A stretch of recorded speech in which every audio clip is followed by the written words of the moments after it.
The village in it with a map and a plan. No place too tiny for this determined man. Crossing the counties one by one, you'll see in every English corner a bit of history.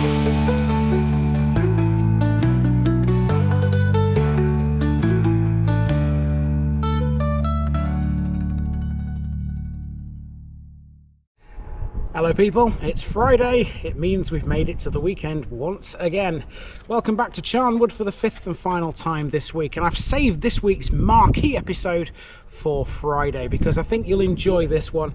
This is quite a lengthy walk, and it's around a village that looks, generally speaking, quite samey, but at the same time what's under your feet is also of interest. This is East Goscote.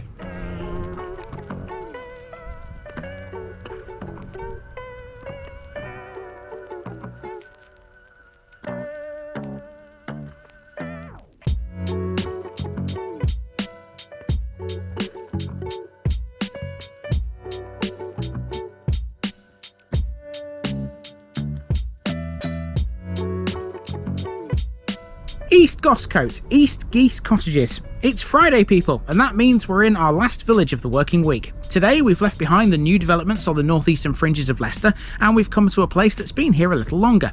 Since the 1960s, Leicestershire has had a village called East Goscote, just to the north of Queneborough and not far away from the A46. Before World War II, East Goscote simply did not exist. It was built after the war, and so it doesn't have a great deal of ancient history. The area it covers was all fields less than 100 years ago. However, ironically, it was the onset of World War II that would lead to East Goscote's very existence. You see, during the time of conflict across Europe, the UK government needed a series of supply depots for the army. They were called Royal Ordnance Factories, and they were scattered all across the nation. Prior to that, any sort of armament came from three sites around London. They were the Royal Gunpowder Factory at Waltham Abbey in Essex, the Royal Small Arms Factory at Enfield, and the Royal Arsenal in Woolwich, the latter of which, incidentally, gave its name to Arsenal Football Club.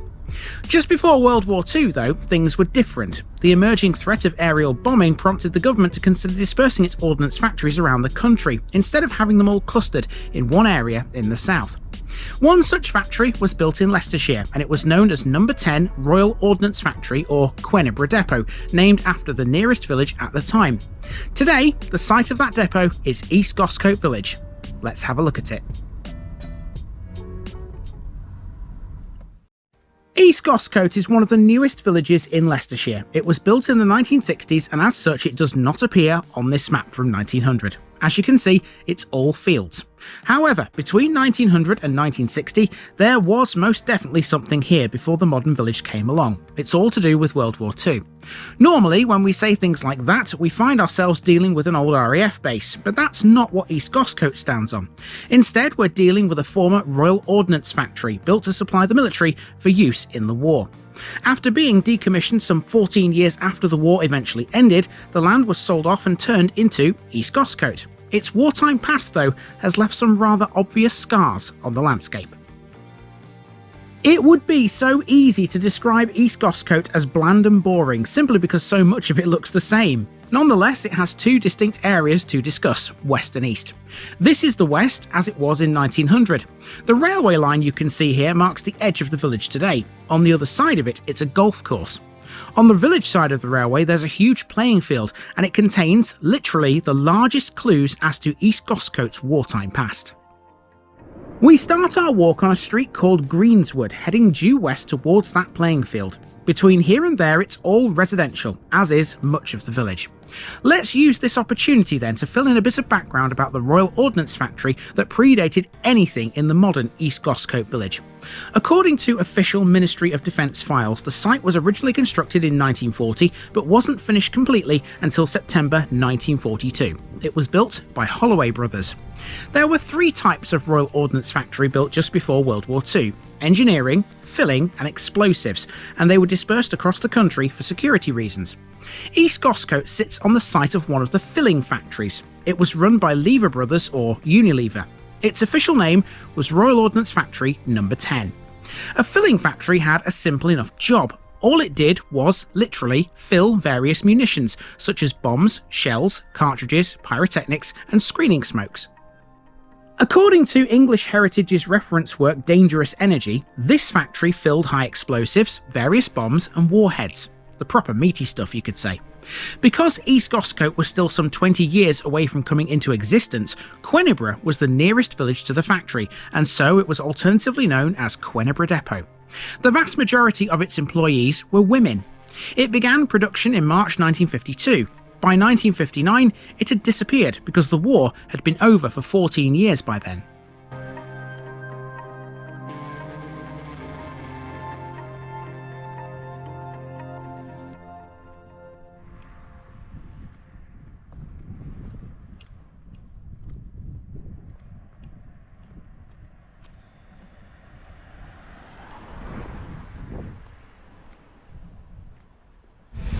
So you would perhaps be forgiven for thinking that East Goscote is kind of a place that looks all the same. It's all housing, apart from one little area where all the facilities and amenities are, which we'll come to in a bit.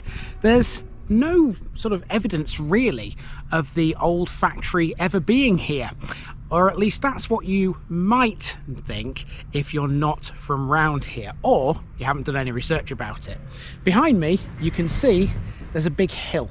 Now this hill is on the edge of the playing field, and part of the factory is under that mound.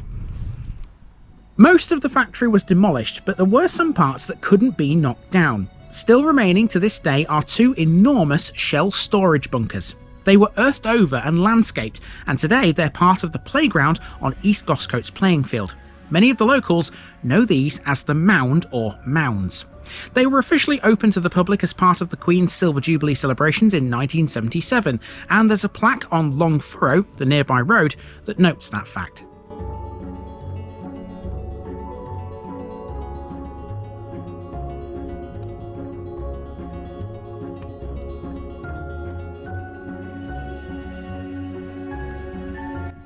East Goscote's playing field is otherwise enormous. The main sport played on it is football, usually by East Goscote Juniors.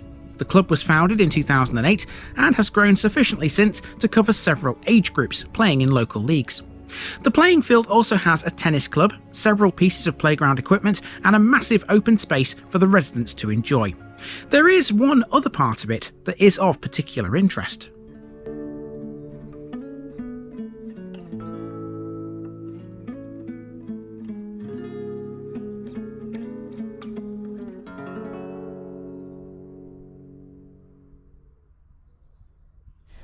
Okay, so from the other side of the playing field, you can definitely see the mounds now, can't you? Can you pick them out in the distance over there? You can see there's a raised bit at the back of the playing field there, and that is where those storage bunkers, sheds I suppose you could call them, are earthed over and inaccessible now to the general public, of course. Now, those mounds are not the only things which remain from the days of the factory, actually. There is something else if you know where to go. If you walk across the playing field, you can see you run into an area of mainly trees. Now the locals know this as the dog walk, and this has a connection to the railway line which runs along the edge of the playing fields. In addition to the mounds where the shell storage bunkers are, the far western corner of the playing fields are also related to the former factory. Quenibra Depot was served by the railway which runs along the edge of the playing fields today. There were sidings which connected the factory to the line. When the depot was decommissioned, the sidings fell out of use, since there was no longer a factory to serve here. As such, it's been allowed to rewild itself. Today, it's known as the dog walk. It's largely left unmanaged, meaning it's naturally revegetated, creating a mosaic of pioneer and early colonising species, succession species and scrubs. Rabbits regularly excavate new burrows, whilst dog walkers and other visitors to the site often disturb the ground. Both things help to maintain the wildlife interest of the site.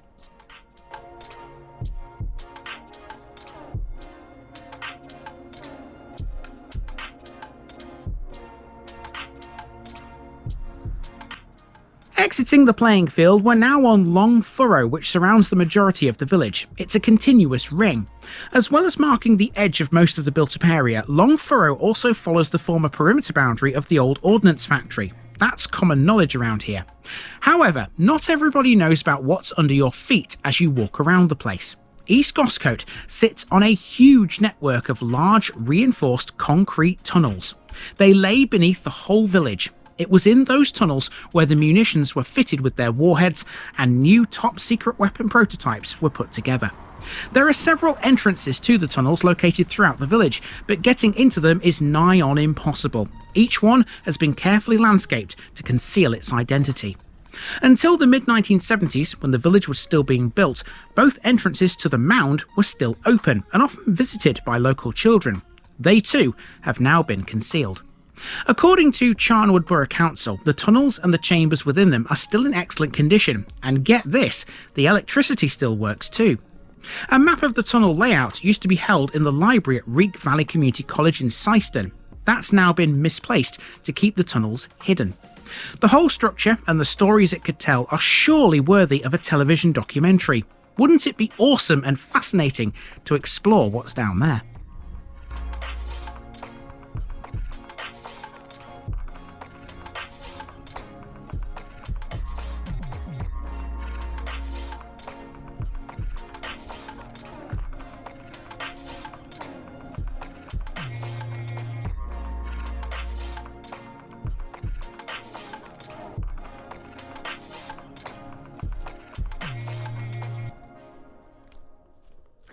Well, I'll tell you one advantage to this being built on an old factory.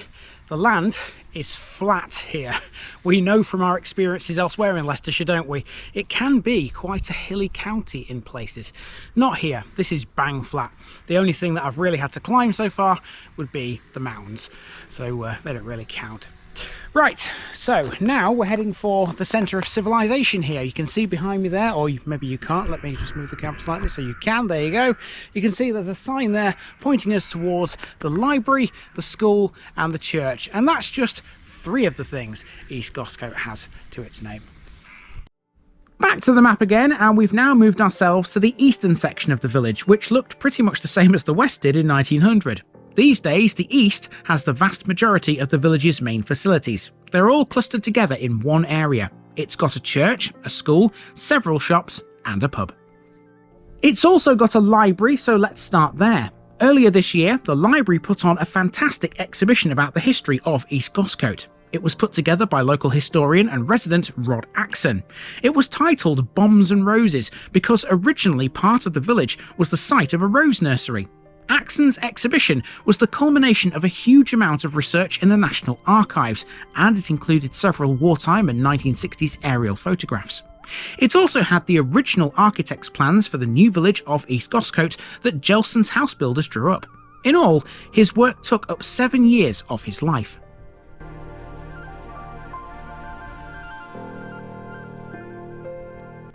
Next to the library is the school. This is Broomfield County Primary School, which opened in 1968, 3 years after the first residents of the village moved in.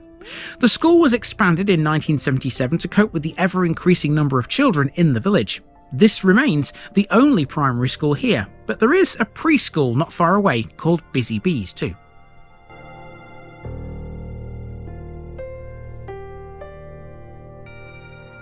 Continuing back towards Longfurrow, next we have the village hall. Gelson Holmes's original design plan for East Goscote made no mention of a village hall. However, this was built free of charge by them when the village was constructed.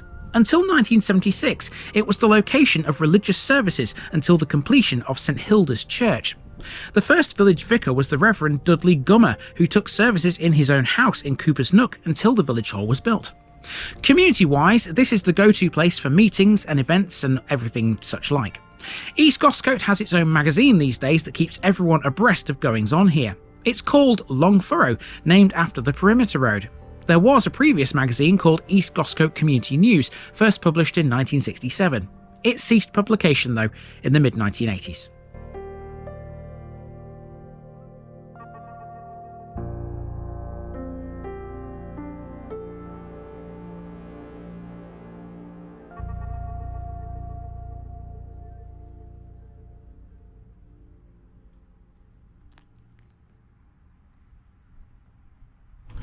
Well, to say this is quite a big village, it's really quiet. You know, as you walk around these sort of residential streets and then into the village centre, it doesn't really get any noisier, to be honest with you. Even the traffic that's coming past along Long Furrow and some of these other sort of side streets, it's not all that noisy. So it's quite peaceful and quite delightful, to be honest with you. It seems to be a very desirable place to live here in Leicestershire. This here is Goscote Garage, or alternatively Goscote Services. It's a repair garage and a car dealership, which a village of this size certainly warrants. It's a vital asset to the place. Speaking of vital assets, here's the Plough. This is the only pub in East Goscote, and even though it's only been here since the 1960s, it's seen a few name changes. This pub was built along with the surrounding village, the local shopping centre and the car park it all sits astride. It opened as the Greek Plough at first, with an appropriately themed interior. It subsequently became the Plough before, in 2008, converting to Sims Bar and Restaurant. It reverted to the Plough in 2018, following a major refurbishment by Enterprise Inns. It now comprises a large open-plan interior in two distinct parts, a lounge and a dining area on the left and a bar area on the right. The number 5 bus to Leicester stops outside it. We've got so used to seeing ancient churches on this channel that St Hilda's Church looks a little odd. It recently celebrated its 50th anniversary. To celebrate it, members of St Hilda's created a beautiful knitted floral arch to welcome visitors to the church on the day. St Hilda's started as a church plant, a worshipping community built out of the bright red bricks of the new housing development. Before this was built, when Dudley Gummer was the vicar, he and his wife Jane visited every household as they became occupied in the 1960s. Many people remember having their children baptised in his living room, a very unusual thing to happen these days, but of course there was no church here until 1976. 5 decades later, some of the same people who used to see Reverend Gummer riding his bike through the streets of East Goscote still live in the village and worship at St Hilda's.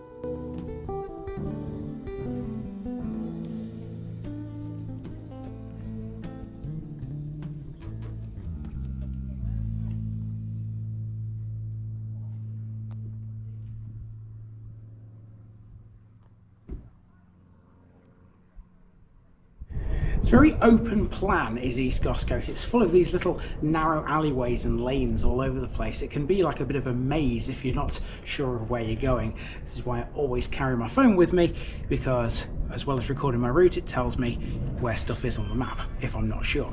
Anyway, down one of these lanes you come to this junction here, which doesn't look like much, but if you were to turn left here, you'd be right in the heart of the shopping area.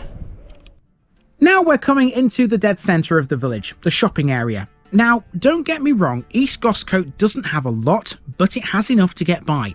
It has a general store, a post office, a pharmacy, a cafe called Annie's, a takeaway called the White Slice, and a fish bar. It's got everything a modern village should have. So from this point, it's a case of making our way back to the beginning, but we still have a few things to add. I think the biggest thing we still have to address is the name East Goscote. Where did that come from if this is a new village? Well, the village's name either derives from the Old English Goscote, meaning cottages where geese are kept, or from an Anglo-Saxon landowner named Gosser. It comes from the ancient East Goscote Hundred, one of the old areas of land that the historic counties of England were once divided up into. They were called hundreds because it was supposedly an area of land that was able to support 100 families. The Goscote Hundred was mentioned in the Domesday Book, but it was later split into the West and East Goscote Hundreds, thereby giving its name to this very village. The creation of East Goscote from the former Ordnance Depot gives it a unique claim to a bit of local history too. This was the first new parish to be created in Leicestershire since the Domesday Book. It was forged from parts of Queniborough, Rearsby and Ratcliffe on the Reek. The land it all sits on is still owned by Charnwood Borough Council and leased to East Goscote Parish Council. Classed as a medium-sized village these days, East Goscote can be considered part of Leicester's commuter belt. It's twinned with Fleury-sur-Andelle, a commune of Normandy in France.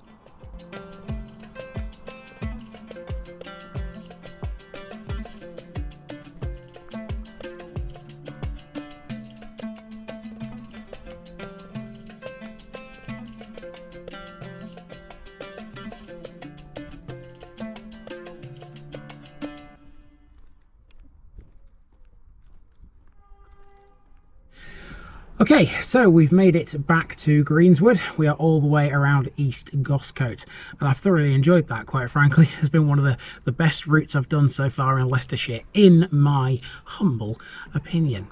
So, before we leave this one behind, we still have one area to cover, and that is the bit of East Goscote that's over the railway line.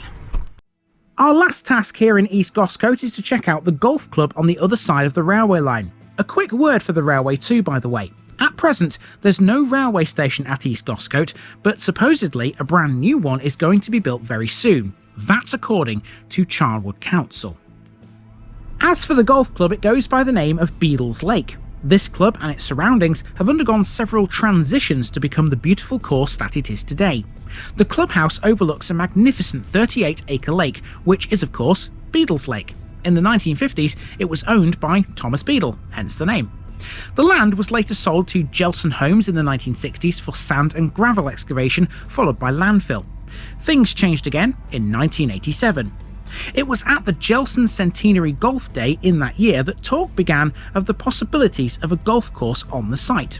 David Tucker, a local golf course architect, was keen to develop a golf course, as was Robert Jelly, managing director of Gelson's. Tucker had already designed a number of golf courses, including locally Lingdale, Oadby and Six Hills, but in East Goscote he would really excel thanks to his experience. You see, Tucker was the man behind many northern golf courses on coalboard landfill sites, which wasn't too dissimilar to what was here before Beedles Lake. As you can imagine, the alliance between a building company with excellent knowledge of drainage and construction and an architect with vision and design flair soon came into its own. Hundreds of trees were planted and some innovative construction ideas were used. Ash was used as the root zone for the greens. This was against all advice on green construction at the time, but Gelson's organised experiments and showed it to be good growing matter with excellent drainage. The use of this material is the reason why Beedles Lake never has to use temporary greens, not even in the depths of winter. The course opened in 1993 and now hosts around 35,000 rounds per year with a membership of around 500. The course is constantly improving, now offering a stiff challenge for the most accomplished golfer. In addition to the 18-hole course, it has the Little Owl, a par 3 course that opened in May 2014. The excellent clubhouse has since been extended twice to accommodate demand. The new function room can seat 150 to dinner and overlooks the beautiful lake to boot.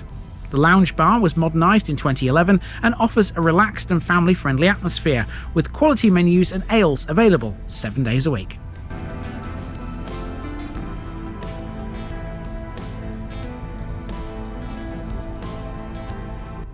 And so folks, we end this week's run with a great little story, don't we, of how an area once dominated by the MOD has been transformed into something fabulous. East Goscote truly is a wonderful village, still bearing the scars of its wartime past, but able to exist cohesively in today's modern world. Join me again for more Charnwood very soon.